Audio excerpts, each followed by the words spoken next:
We are live. Pop up. Pop up live with Scott. Little digital campfire. Hey, Kristen. This is kind of just a pop up, what's on your mind, back and forth chat. I'm going to just hang out for a few minutes to see who wants to pop on. If you want to, if you don't mind sharing where in the world you're tuning in from, you don't have to be too specific, but I'm always interested if you want to share what state or country or province you're in. Claire is here. Welcome, Claire. Inner Circle member. Assemblywoman Deborah, back for more. Good to have you here, Deborah. Just going to do a little pop-up broadcast, mostly interested in what's on your mind. I'm pretty much willing to jam on anything. I'll talk a little bit about some things that are going on, coming up at Creative on Purpose, but I would love to hear from you. You know, what are you working on? What's the challenge right now? What are you trying to move forward? Any questions I can answer about a successful solopreneur business that leverages Substack, or always happy to talk about other fun stuff like the future of coaching or Stoic philosophy and how becoming a better person can help you run a better business. Would love to start off by just having those of you that are joining now, just put in the chat where you're tuning in from. Claire is tuning in from Georgia near Atlanta, one of my old stomping grounds. I don't know if I've ever shared this before, Claire, but my professional performing life began at Underground Atlanta. I was one of the, at least back in those days, this is the late 80s, used to have to apply to the admin at Underground Atlanta to be a street performer there, and they assigned you a spot, and you would go there once a week or a couple times a week and hang out on the spot and perform. It's basically street performing, only undercover. Used to actually do really well performing down there, Underground Atlanta. Even got myself booked at a gig. I can't remember what the name of the club was. There used to be a blues club there in Underground Atlanta that I played at a couple times. Deborah, I think you're tuning in from New York, maybe New York City. Kristen, I don't know where in the world you are, but again, this is a pop-up digital campfire. I'm just it's cold and rainy here in southwestern Virginia. Every once in a while, paradise gets a little gray, cool, cold, and rainy, and so I am just hanging out. And I would love to hear actually what's on your mind today. What's on your mind? What are you working on? What's a challenge for you right now? What can I help you with? What would you like to see shared more often or explored more often on the Creative on Purpose Substack? I sent out a survey, my very first survey, reader survey today, and I think the three choices were: would you like Creative on Purpose to explore coaching business mastery, which is something that I created a business around for a couple of years, very, very profitably, helped other coaches optimize their business so that they could spend more of their time doing the work they love, which is helping other people identify what they actually wanted to accomplish and get there with greater ease, and not have to worry so much about the business end of things. So that's one option, is returning to my roots in coaching business mastery. Another option would be to talk more about Substack and how Substack can be leveraged as a place to attract more of the right people, create a better audience, maybe a bigger audience. It doesn't have to be bigger, just needs to be better, a better audience for the difference that you seek to make and for the kind of people that you seek to make a difference with. That would be option 2. And then option 3, I just put out there, is Stoic philosophy. For those of you that don't know, my very first book was written back in, I think, 2018. I published. It was my very first review came from Seth Godin himself, and it was called The Stoic Creative, and I explored the intersection of thriving creativity and Stoic philosophy. Let's see. Claire says, instead of doing less this January, I decided to create a third Substack publication, but they all talk to each other. Oh, that's great, Claire. If you want, go ahead and anybody else can do that. If you're here, just go ahead and you can type in or drop the URL for your publication. I don't think you can click on links in Substack chat. So if you want to just put the name of your publication, might help people that are interested in what you're writing about find you. For those that aren't terribly familiar with the Creative on Purpose Substack, Creative on Purpose is a brand I developed after a long career as a professional blues and jazz guitarist. I made a living for almost 30 years as a performing musician, predominantly as a blues and jazz guitarist. I was also the front man and lead singer in several bands in Charleston, South Carolina, and here in the New River Valley, Roanoke Valley area of Virginia.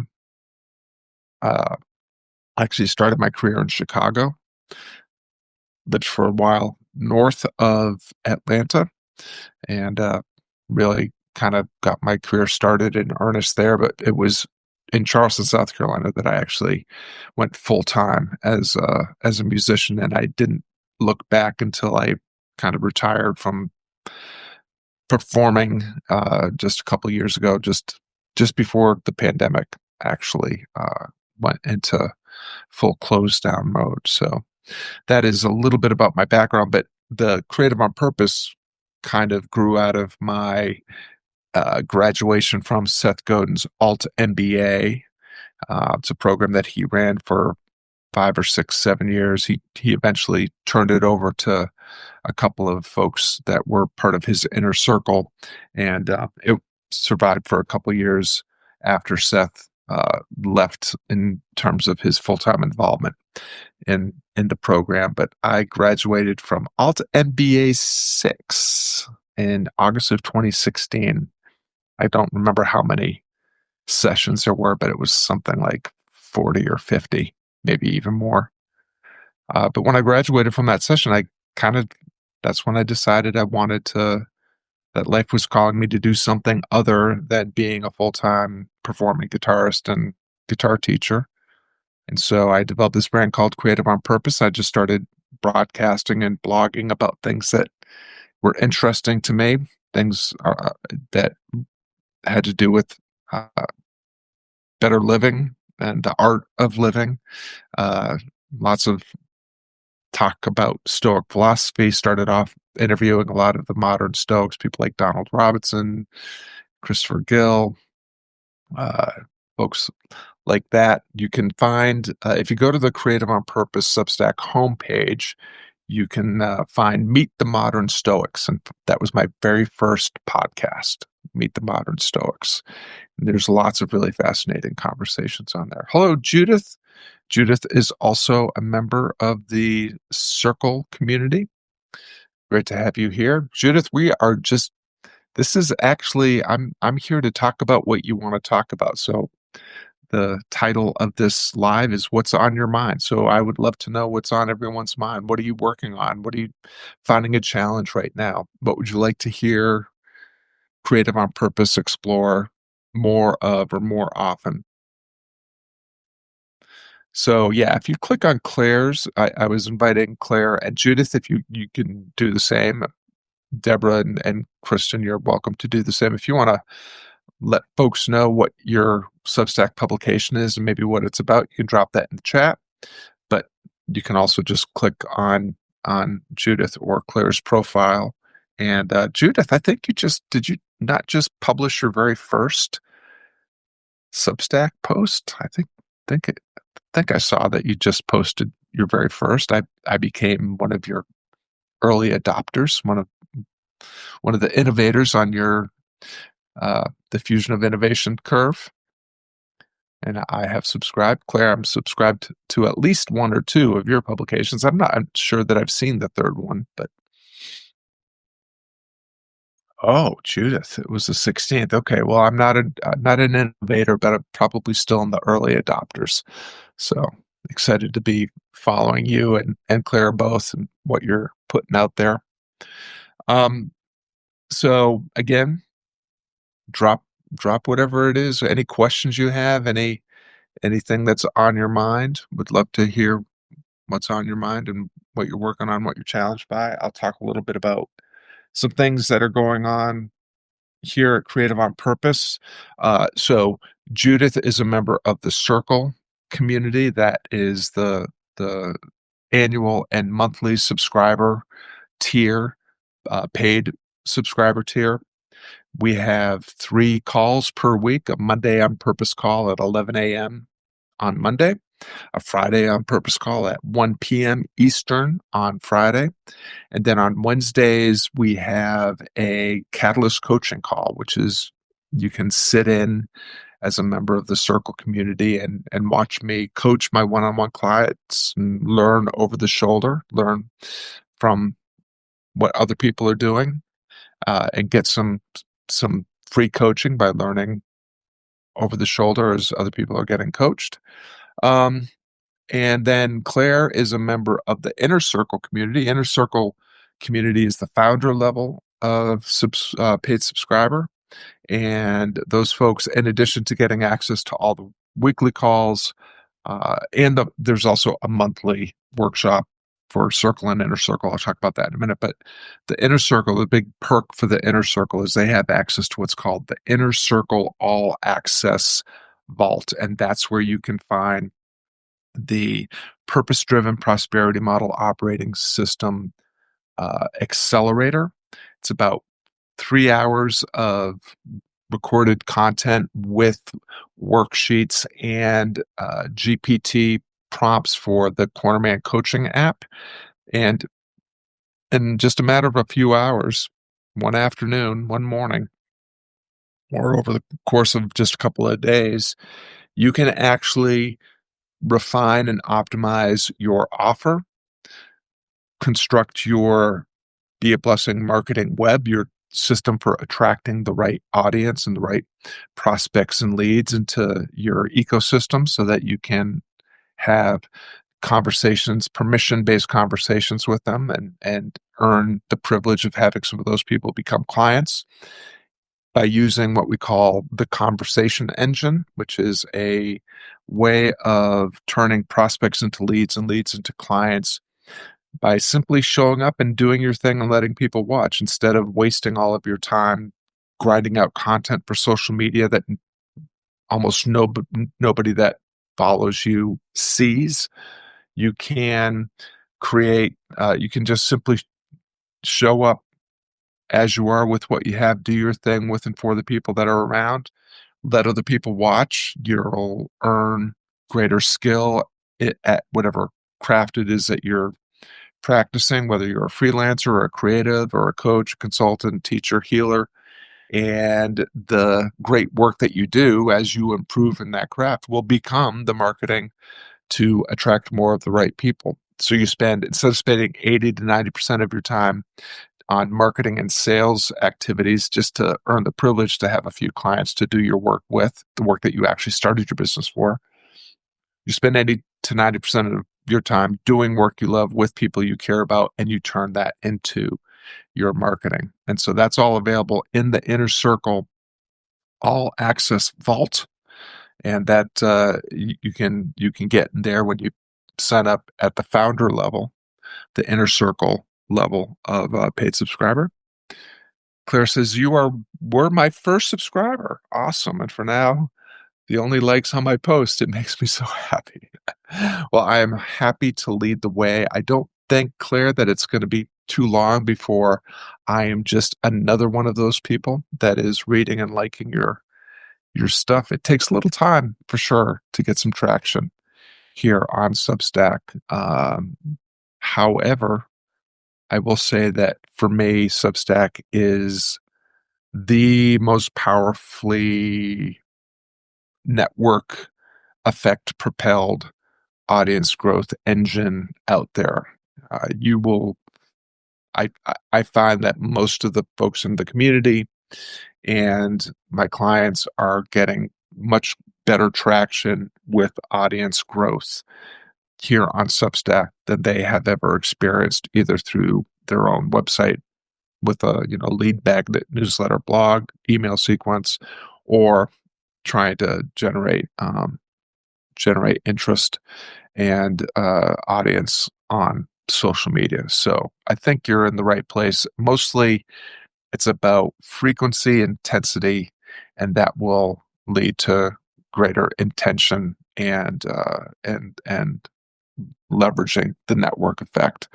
So for those like Claire and Judith, I not only subscribed to your publications, but I'm also make sure that I am recommending the publications of all the folks in the community. So when someone subscribes to Creative on Purpose, often they will see your publications also listed as publications that are recommended by my publication. And that's one of the examples of the network effect. Like if we're all following and recommending each other, we are creating that kind of collective momentum where people like us are able to help each other get the word out about not only our own work, but each other's work, each other's publications. So hopefully that will be kicking in here at some point soon.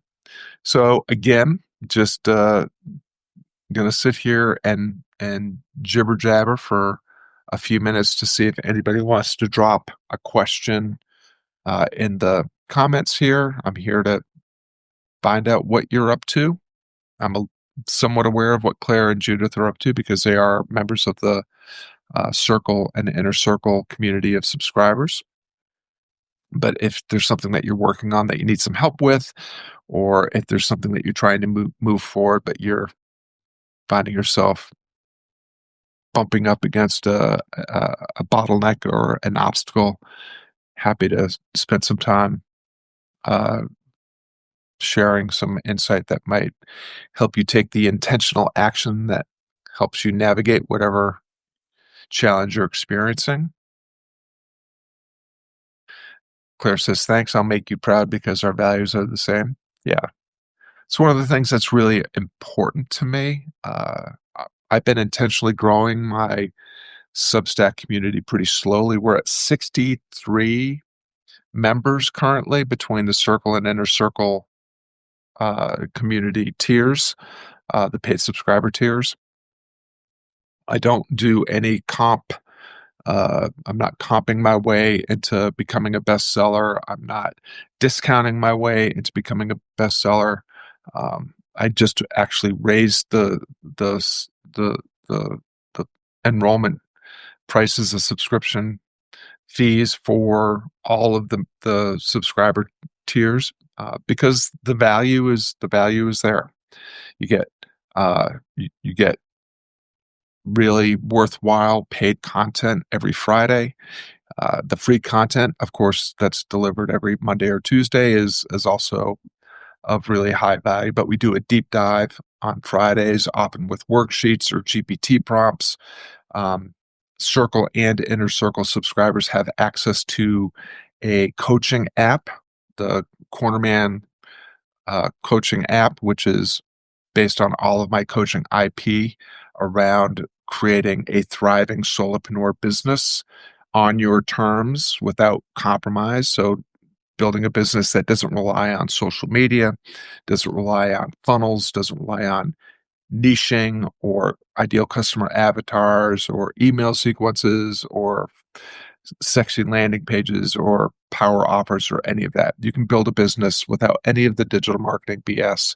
And the Cornerman coaching app is actually a tool that if you're a Circle or Inner Circle member, you have access to prompts that will help you craft a forever offer, which is an offer that's based on positioning your values, your talents, and the people that share your values and need your talents to enhance their lives based on becoming the best in the world at making the difference only you can make in the way that you can make it.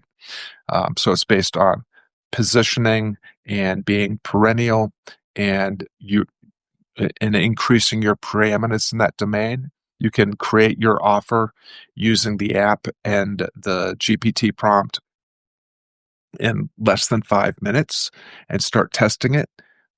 There's also a tool there that will help turn your offer into an idea virus. It's kind of this idea of a self-spreading idea that's super sticky, that when it collides with the right person, becomes instantly interesting and spreadable by those people. So it's a way of amplifying and accelerating the spread of the difference that you seek to make in the world. And it helps you do more work that matters with more people that you care about. In addition to that, there's prompts that will help you create your marketing web. It'll help you get off all of the platforms that aren't moving the needle for you, so you can save a ton of time, money, and effort, and focus on the 2 or 3 places where you're actually earning interest and awareness and attention and trust and permission, so that you can bring people to the place where you can have permission marketing based conversations that are anticipated, personal, and relevant. And then there's also prompts that will help you create your conversation engine, your marketing system based on what has always worked, instead of relying on digital marketing stupidity like power offers and ideal customer avatars and super leaky funnels and having to be everywhere all the time all at once on social media. Gives you a way of just being a human being and starting simple conversations, something that you've been doing for a very long time in a way that is authentic and interesting and engaged and empathetic. And we give you a process for how you can turn those icebreaker conversations into conversations where you can actually provide real assistance for people that makes them intrigued about and interested in how they can work with you at a deeper level of proximity and access, so that it can collapse time to target to the things they're trying to accomplish or the problems they're trying to solve. So for those of you that join at the inner circle or circle level, access to 24/7 coaching on demand through the coaching app. And of course, if you want a deeper level of proximity and access personally to me, that's also something that happens on weekly calls. You get 3 calls per week with me and a monthly deep dive. And speaking of the monthly deep dive, our next monthly deep dive is next Tuesday. And we've been talking for the last month about auditing our Q1, our 2025 fourth quarter business systems, how we are attracting the right people, how we are enrolling clients into our offers. And after doing that audit, we have a very clear system for how you can set your first quarter priority for the new year and craft the most effective and efficient success plan for accomplishing that priority. And what I'm going to do on Tuesday is I'm going to do an over the shoulder where I and Judith and Claire are relatively new members of the community, but for members of the circle and inner circle, what you'll be able to do is, especially if you've been following for the last couple of months, you can see the evolution of how I have used this close the gap process of 90-day sprints, 90-day accelerators to optimize my business systems so that I am attracting more of the right people easier and faster by identifying the most immediate bottleneck to the goal that I have in terms of my client numbers or my audience numbers or what have you. And so you'll see an audit of my Q4. My Q4 numbers are pretty impressive, but that's only because I've been working the system I've been working the system for over 3 years now, but over the course of this last year, I've seen some real acceleration in my progress.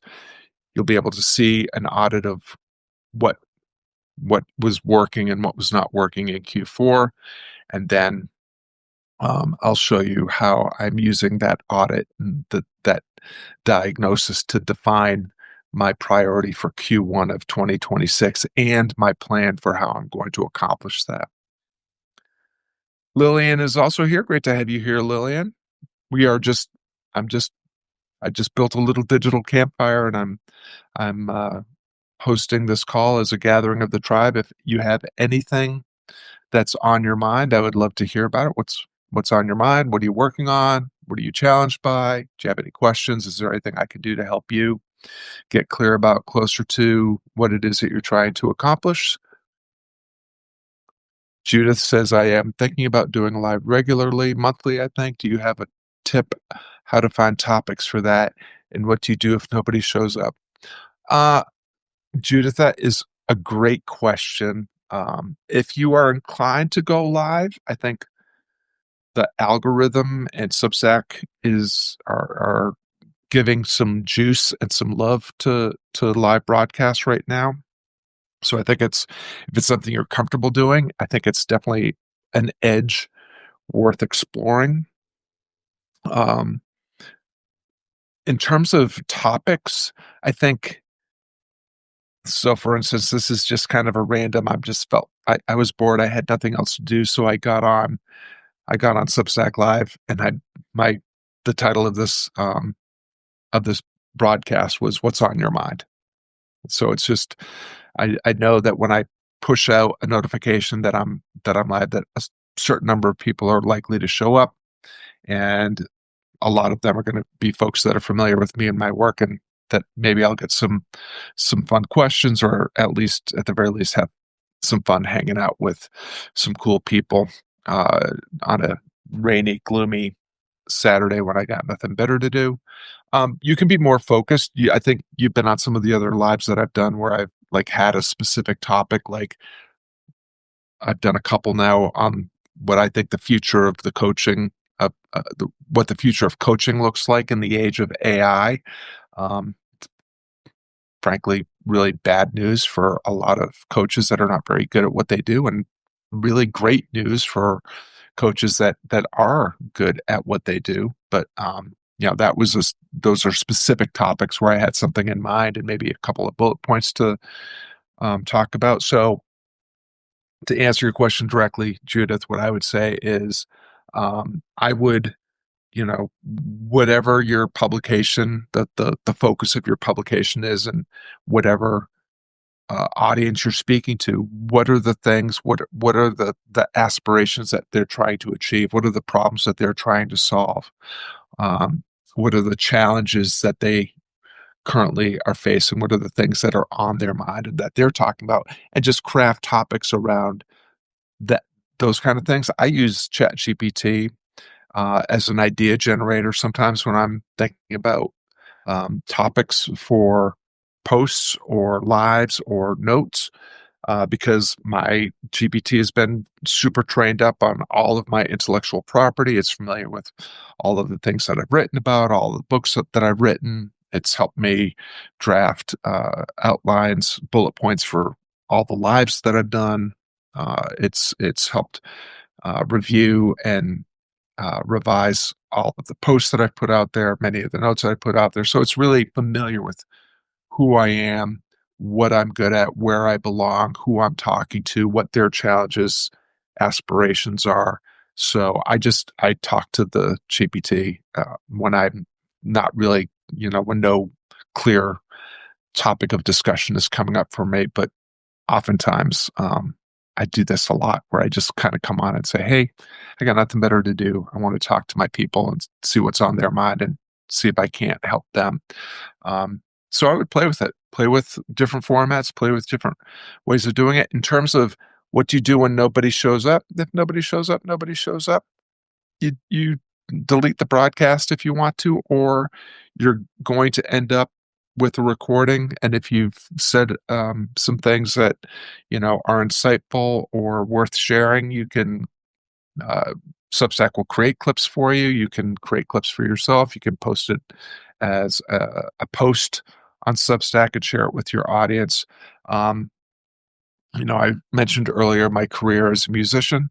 Early on in my career, when I first got started in Chicago especially, I was very familiar with the sound of one fan clapping, and things really changed for me when I decided that, um, if there was one person in the audience, they were gonna get the same show that I gave when there were 1,000 people in the audience, that I, just always showed up as who I was, did the best I had with, whatever I had at that moment for whoever showed up.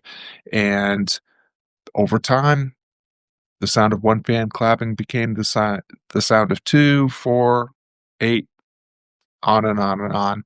I've even late in my career experienced performing for really small crowds. And of course, I performed at some bigger venues, big festivals where there were thousands of people in the crowd. Everybody got the same show. So it's a great way to learn how to, um, practice the virtues of acceptance and humility and patience and resilience, and also just the virtue um, of doing your thing and letting people watch, regardless of how many people are there. So I hope that's helpful, Judith. Hey, Lillian. Lillian says, what do you think about Substack Notes versus social media in general?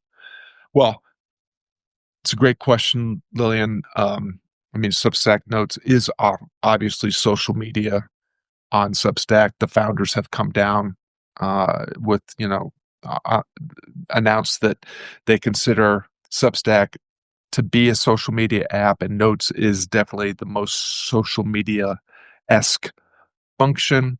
I see a lot of, anytime a platform begins to gather some traction, the gurus and the digital marketers show up, and the gurus and the digital marketers are here on Substack, and you can tell because of all the people that are basically here as Substack growth hackers. They're telling you how to, have a note strategy for audience growth, or how to hack the algorithm and, the notes algorithm to increase your reach and your impressions and grow your audience and all that sort of thing. I have no interest in trying to outsmart an algorithm. I have no interest in reaching random strangers who don't have any clue of who I am or what I do, or much interest in that. I do post frequently on Notes, and the way that I think about Notes is my notepad. I have hundreds of good ideas every day. I know they're good ideas because I came up with them. And one of the ways I can test them in the wild to see if they're actually good ideas that other people might be interested in is I'll put my little one or two liners out on Substack just to see if anybody notices or anybody comments or pay attention.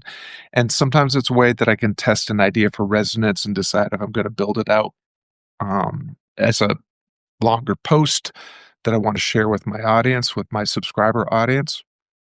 I also do take my posts on Substack and create notes from them. This last week, the topic, the theme of this past week has been freedom and defining success, significance, freedom for yourself as a solopreneur, and how to cultivate greater success, greater significance, and greater freedom in your endeavor. Those posts and the notes about those posts have done really, really well.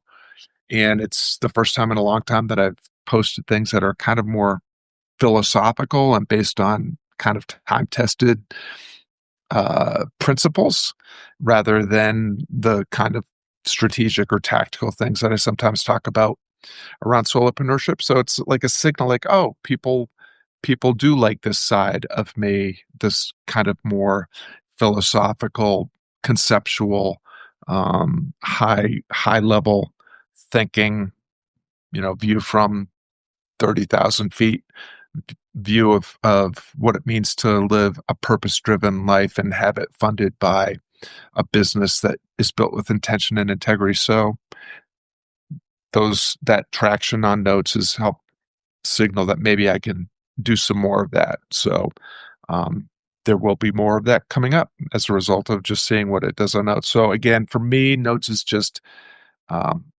notepad. Is a place where I can throw out ideas just to get them out of my head. Sometimes they land with a thud and go nowhere, and I forget about them. And sometimes they get picked up and resonate, and I know that that's something that an edge that I can explore further. But personally, I don't have any interest in hacking the Notes algorithm here on Substack. And in terms of comparing Substack Notes to social media, Lillian, I have been off of legacy social media since October of last year. So I deactivated Facebook, Instagram, LinkedIn, and Twitter, or X, on October 1st of last year. My business has only grown in terms of both audience and revenue. And I had not been dedicating much time to creating content for social media for the previous 6 months. So I stopped advertising on Facebook and LinkedIn and YouTube on January 1st of 2025. I stopped generating new content for social media in the second quarter in April of 2025.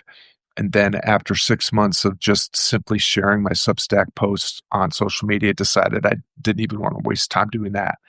What I will tell you is that since I have been off of legacy social media and only on Substack, my subscribership has gone up, both in terms of free subscribers and paid subscribers.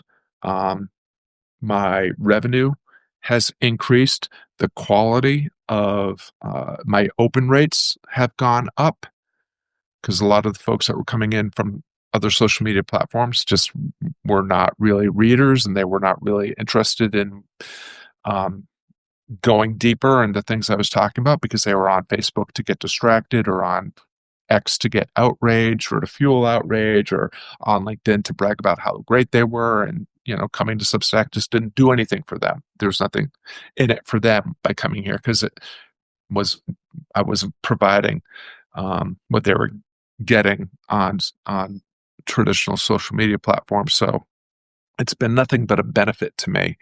And I didn't think it was going to matter much, because I spent less than a half hour a day on all social media in the second and third quarter of 2025. But getting off entirely in the fourth quarter has been an incredible boost to my bandwidth and peace of mind. Like, not having it on my phone, not having to ever go there. It's been really liberating and really fantastic. So, not advocating that for anybody else. I'm just saying that's my experience. Substack is I'm all in for right now. Every platform goes through the enshittification process. I'm sure Substack's time is coming. For some people, it's already here. That's okay. I can take everything I've done here and move it to my website when I've decided that Substack is no longer serving a purpose for me. Hey, Rhonda, great to have you here. Rhonda says, do you think coaching is the best use of time? Isn't it trading time for dollars? I realize in a way we all do that, but I do try to find ways that are at least a little bit passive. Yeah. Well, Rhonda, I've broadcast a couple times on the subject of coaching, and so it's like there's a lot of things that come to my mind in going into answering your question. Ultimately, I think whether we identify as coaches or not, those of us that are teachers or healers or difference makers or writers or small business owners, we benefit when we bring coaching skills into what we do. Even I've had a number of clients that are counselors uh, people that are psychologists and psychiatrists that bring coaching skills into their practice, and it only enhances their ability to make change happen with the people um, that are hiring them to help them achieve aspirations or solve problems. I think that coaching is simply the act of helping people we care about get clearer about and closer to the things they actually want in their lives. Um, and that in a way, we're all coaches. I know that, I see how coaching has made me a better spouse, a better partner, a better father, a better grandfather, a better friend, and a better writer, and uh, a better coach, obviously. Um, there are all sorts of ways that you can create passive income around coaching businesses. The Purpose Driven Prosperity Model Operating System Accelerator, which is part of the Inner Circle, is an example of that. I know. I think Claire is going through some of that. I don't know if Judith has gone through any of those modules, but I do have some passive income just in you know uh, recurring revenue is a part of my growth strategy. Um, my paid subscribers are have access to all sorts of coaching content, including an app built with exclusively with my coaching IP. So basically, all of my paid subscribers have access to me and my coaching 24/7 on demand. And I'm not showing up. It's not costing me hours of my day. I personally love one-on-one work when I'm working with the right people, which is the only kind of people I work with one-on-one. And I do a ton of asynchronous one-on-one coaching through Voxer. I don't think any of my Voxer clients are on this call, but we've had many of them on calls in the past.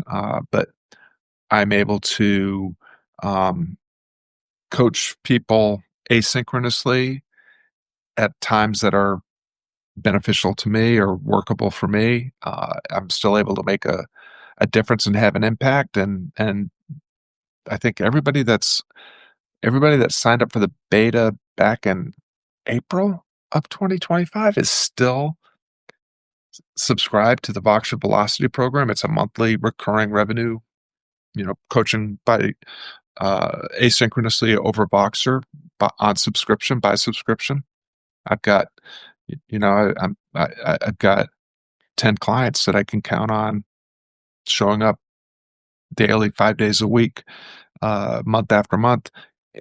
I I work less than an hour, hour and a half a day coaching 10 folks on a daily basis, 5 days a week. So there's lots of ways, you know.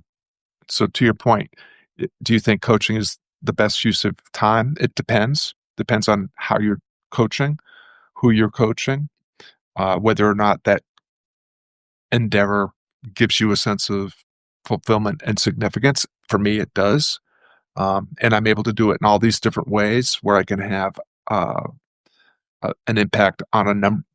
There's 63 paid subscribers that are all getting coaching from me through the app and through our weekly calls and through our monthly workshops. There's a dozen or so people that are getting coaching from me on a daily basis through the Voxer Velocity program, and I have a handful of one-on-one clients that I meet one-on-one weekly on a Zoom call.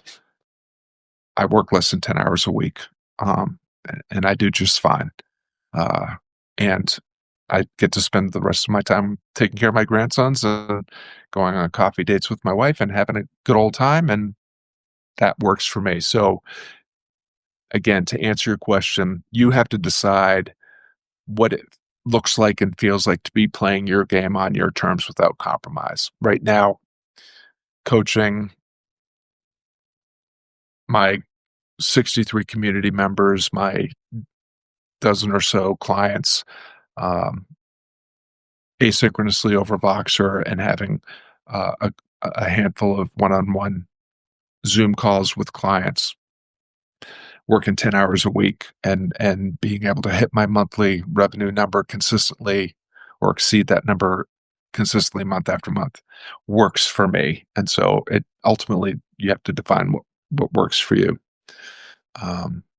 But yeah, and to your point, Rhonda, there's plenty of passive income in there as well, just through the recurring revenue from monthly coaching programs and through the Substack subscriptions.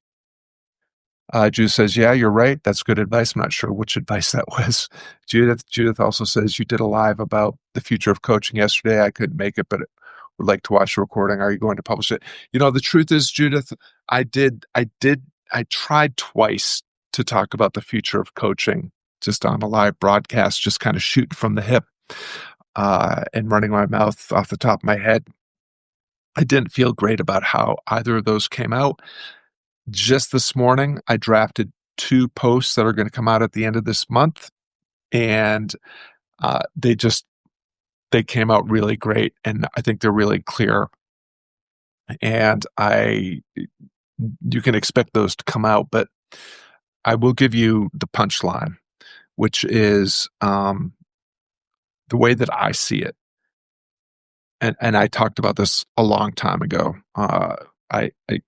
One of my offers way back, in fact, the first offer I ever had where I achieved the elusive goal of, the consistent $10,000 month, was around this offer of coaching business mastery. Like if you're a coach and you're actually good at the craft of coaching, you should be able to make a very good living doing work that you love with people that you care about and not having to do all the digital marketing BS that most of the gurus and digital marketers tell you have to do to run a successful coaching business.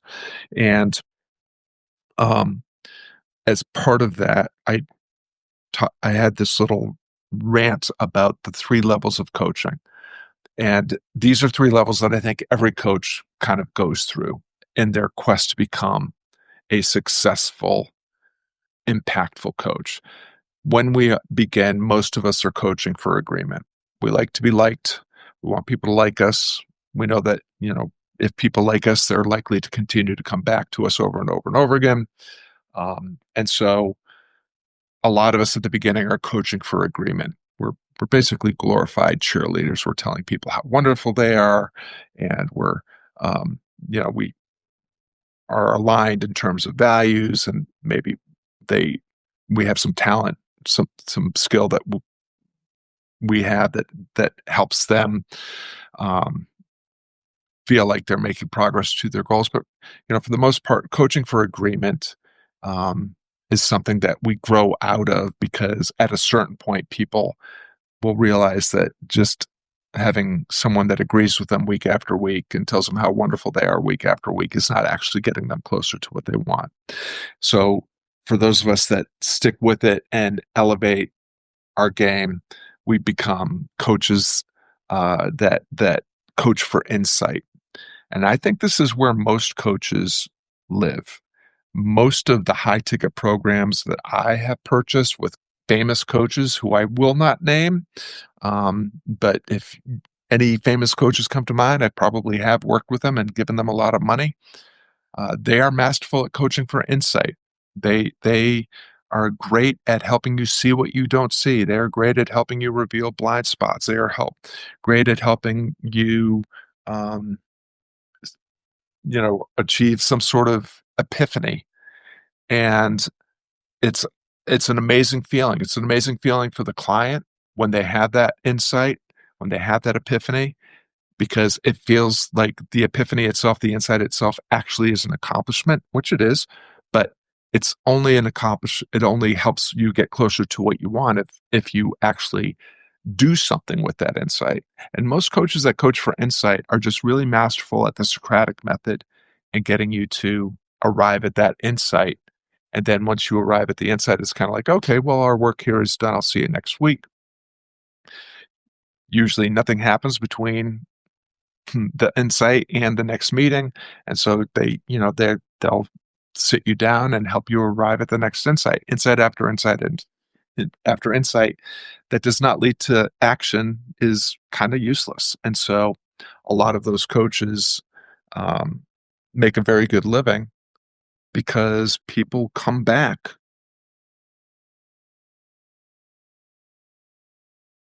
Stay enrolled in programs, come back, enroll back into events and programs because that the dopamine hit that comes from epiphanies and arriving at these insights is really addictive, even though it doesn't actually move the needle and get you closer to what you want. So it's a pretty um, seductive business model to be a coach that coaches for insight, that becomes masterful at asking the more beautiful question, the Socratic method, that where people arrive at insights and they feel great. They come back the next week or the next session or the next program or whatever. But here's what I think is happening for those two levels of coaches: the coaches that coach for agreement, the coaches that coach for insight. We are entering an age where an AI tool like ChatGPT or Claude AI is essentially able to do that for free or for $20 a month. I mean, if you haven't noticed, these AI, ChatGPT, Claude AI, they are incredibly agreeable. They love to just, they're mirrors. They are programmed to search for patterns and to try to tell you what it is that you want to hear, to give you what you want to get. And then, with a little bit of training and prompt engineering, yes, you can get them to arrive at like you can create a chatbot that will coach you in any certified coaching program right now. You could say this, I want this kind of coaching and I want you to model this particular guru or certification programs coaching system. And you can get pretty good coaching, average coaching, maybe slightly above average coaching from ChatGPT or Claude AI built coaching GPT. And so the I think the door has already closed on coaches that coach for agreement. Like, if people can get agreement for free or for $20 a month using AI, that's what they're going to do. And the coaches that are just okay and doing average work in terms of coaching for insight, I don't think that they're going to be able to sustain themselves for long. The folks that are going to win going forward in the age of AI with coaching businesses are going to be the coaches that are able to create communities of practice, communities built, where that are built on culture. People like us do things like this. Create communities around shared values, shared beliefs, shared aspirations, shared problems that they're trying to solve. And those coaches are going to, the coaches that thrive are going to be the kind of coaches that I certainly aspire to be, which is coaches that coach for insight that leads to intentional action.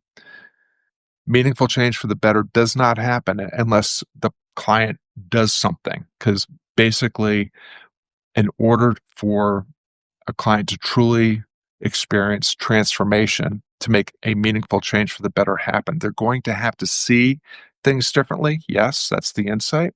But they're also going to have to start to be and do things differently. They're going to have to become the thing by doing the thing. And the best coaches, the coaches that survive and thrive in the age of AI, may use AI tools, I certainly do, to help not only create insights for their clients, but also inspire them to take intentional action and make meaningful change for the better happen, so that they can earn the clarity and confidence of direction and their ability to achieve the things that they want to achieve and solve the problems that they want to solve. So I think I think we've been in a coaching bubble for a long time, certainly since the pandemic came around when suddenly everybody seemed to become a coach all at once. That bubble's, if it hasn't burst already, it's going to burst very soon. And a lot of average and below average coaches that are just coaching for agreement and coaching for insight are not going to be coaches for much longer. And the ones that are in it to win it and actually dedicated to the craft of coaching and for making a difference and for making meaningful change for the better happen with and for people they care about, those people will learn to become coaches that create communities of intent and communities of practice and coach for the insight that leads to intentional action. So that's the punchline about the future of coaching as I see it right now. Judith, I reserve the right to change my mind, of course. Hey, Dharma, great to have you here. Recognize your name. I think maybe you've been linking or commenting on some of my stuff, or maybe I've just seen some of your notes. I recognize Diane Beam. I recognize your name. Jonathan, great to have you here. Rhonda says, I see now that there are more ways than one-on-one to do coaching. Thanks for answering the question so well. Oh, I appreciate that, Rhonda. Yeah. I mean, that's the thing is I think the only way to succeed as a solopreneur, the only way to succeed as a coach, and again, I think we're all coaches, even if we identify as teachers, healers, small business owners, freelancers, creatives, what have you. There's an element of coaching in what we do because we help people achieve, other people achieve their aspirations and solve their problems. And ultimately, the way to succeed is, and the way to feel that what you do is significant, that you're doing work that matters with people you care about, is to figure out who you are, what you're good at, and where you belong, and play your game. You are, everybody on this call, you are the differentiating value proposition of your offer. It's you. You are the differentiating value proposition. It's who you are, your values, your guiding principles, your non-negotiables, your boundaries and guardrails, what you're good at, your skills earned in school and on the job, your talents, the ones that you were born with and the ones that you've been cultivating ever since you exited the womb. And mostly those are what we used to call soft skills, what Seth Godin calls real skills. Your values, your talents, and being who you are and doing what you do out loud and in public in places where people who share your values and need your talents to enhance their lives are gathered. If you get clear about who you are, what you're good at, and where you belong, and you go to those places and you do your thing, if you show up as you are with what you have, do your thing out loud and in public and let people watch, your people will find you. And if you learn just some of the basic principles that we talk about at Creative on Purpose around the conversation engine, if you learn how to start conversations, authentic, empathetic, truly engaged conversations with the right people, you will earn their awareness, their attention, their trust and permission. And that is the fastest way to encourage people to become interested and enrolled in the journey you can take them on. And those people will ask to invest in the difference that you can help them make. And it's not going to require that you do a ton of selling. I don't think I haven't been on a sales call in over 2 years, maybe over 3 years. I show up for my subscribers, for my community, free and paid, and I do my best to help them clarify what it is they're actually trying to accomplish, where they're starting and what they're starting with. And once we define that gap, I help them try to stop doing all the things that are unnecessary, that are just sucking their valuable time, attention, money, and effort, so that they can invest those precious resources into the lives they want to live, and maybe invest some of that time, attention, money, and effort into the 1 or 2 or 3 things that have to go right for them to start closing the gap between where they are and where they want to be, and do it on their terms, without compromising their values, without doing anything, creating business systems and audience attraction systems and client attraction systems based on their personality and preferences. And by just showing up and being helpful and earning that goodwill, I have been able to consistently earn my annual revenue number before the end of June over the last 3 years. I anticipate I will do it again this year.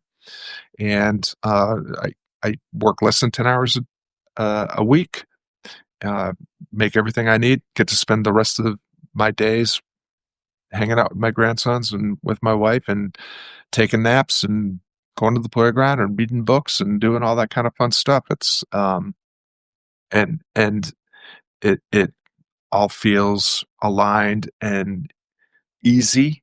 I'm a big fan of, ease in our lives and efficiency and, and also living with and working with integrity, intention, and impact. And it's all possible. Right now, I'm bullish on the platforms, the Substack platform, and all the tools, tactics that it makes available to make that happen. So good, Rhonda. I'm glad that that was helpful. Yeah. Yes, Judith. I am not. I mean, that's one of the great things. When I first started going live, I first started going live on Instagram back when I was on social media. And if I didn't like my live, I just deleted it. After I finished broadcasting, I would just get rid of it.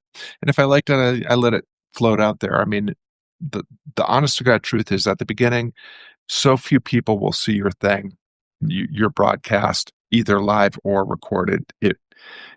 I really wouldn't worry about it too much, but you kind of get to control it. I think that going live is a great way to start to stand up, be seen, speak up, and be heard, and to speak and share your truth. And that's how you're going to attract more of the right people and encourage more of the wrong people to move along.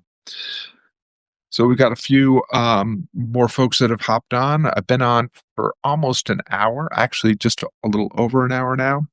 This has just been a digital campfire. I just created a digital campfire and put the word out and to encourage other people to gather around and share what's on your mind. If you want to share what's on your mind, what's the thing that you're trying to move forward right now? It can be in your life or in your business. What's the biggest challenge you're experiencing right now? I've answered a bunch of questions. Rhonda and Lillian and Judith and Claire have been generously sharing some of their questions and some of their challenges.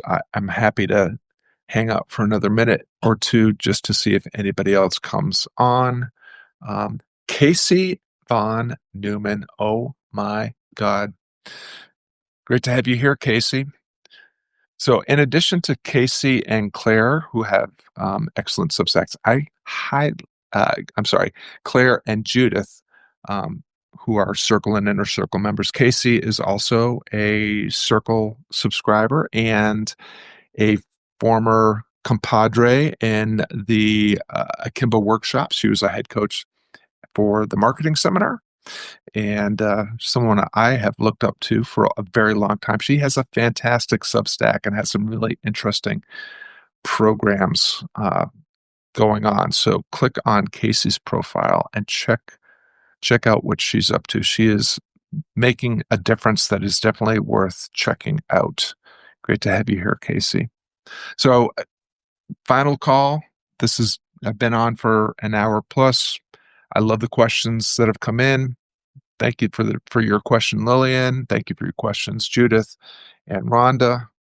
And if anybody has anything that they want to drop in the chat before I decide that enough is enough, I'm happy to hang out for a few more minutes. What are you trying to accomplish right now? What's the biggest obstacle?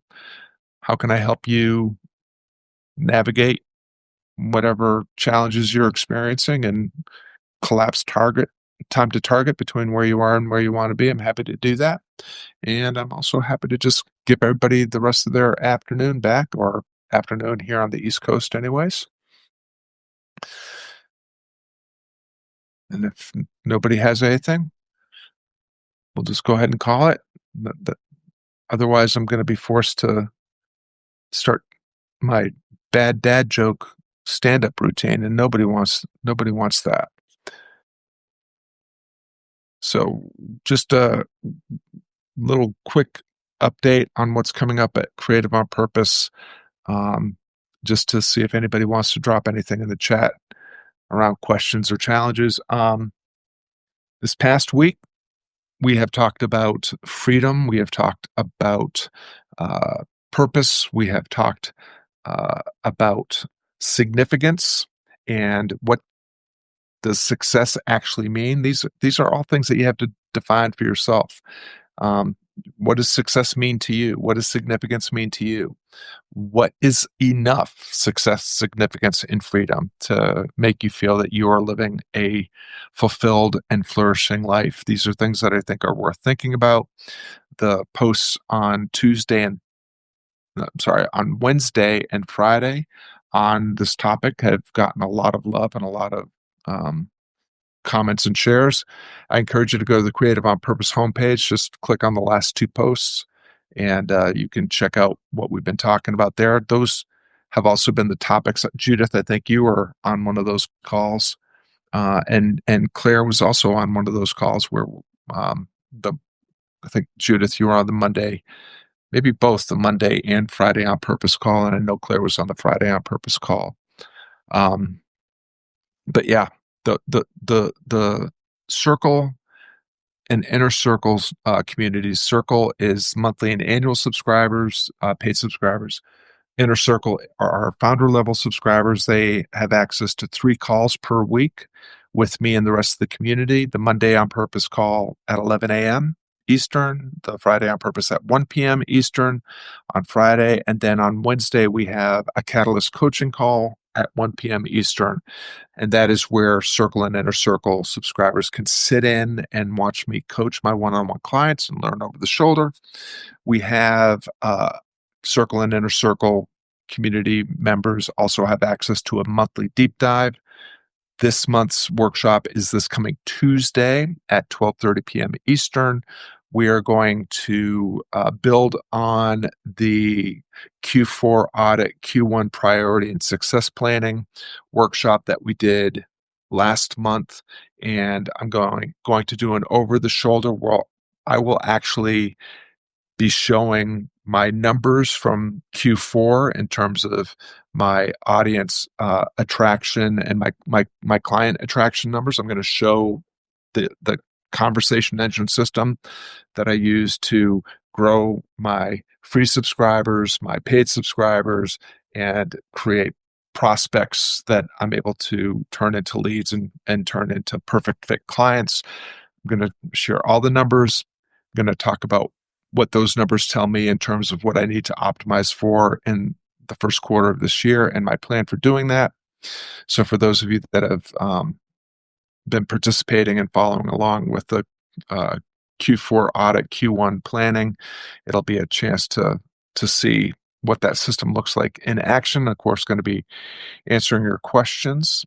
And that's what's going on. That's what's coming up. Mostly next week's Substack posts will be about the Q1 priority and success plan planning. So be on the lookout on Monday for some details about how to create your forever offer, your Be a Blessing marketing web, and your client attraction system. And we'll wrap up with a follow-up post on Friday or Thursday or Friday, where I'll share all the highlights from the workshop. That's what's coming up. All right. Well, doesn't look like anything else is coming in. So appreciate the gift of everyone's time and attention. Great to have you all here. And until next time, be well, do good, have fun. Thanks.